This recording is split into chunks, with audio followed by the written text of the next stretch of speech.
The ship that didn't make it, Speedwell's failure, and the journey of the Mayflower. When people think of the Pilgrims' historic voyage to the New World in 1620, they usually think of one ship, the Mayflower. But what many don't realize is that the Mayflower was never meant to sail alone.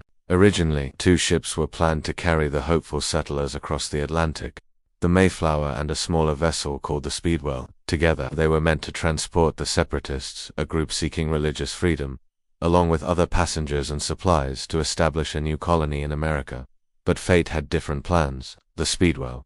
A ship with problems. The Speedwell was not a new ship. It had been used previously for various voyages and was refitted in Holland for the transatlantic journey. On paper, it seemed ready. In practice, it wasn't. In August 1620, both ships departed from Southampton, England, but almost immediately, the Speedwell began leaking. They turned back for repairs, only to try again, and again, the ship failed. This pattern repeated itself until it became clear.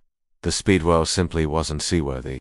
Some accounts suggest the crew may have sabotaged the voyage, either out of fear or reluctance to make the perilous crossing.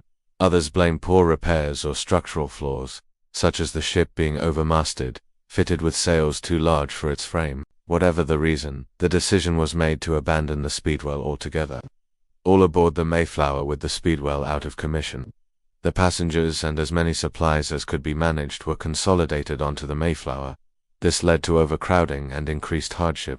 In total, around 102 passengers and a crew of about 30 made the journey on a ship just over 100 feet long. On September 6, 1620, the Mayflower finally set sail alone for the New World. The voyage was rough, with storms, illness, and limited space making life miserable on board.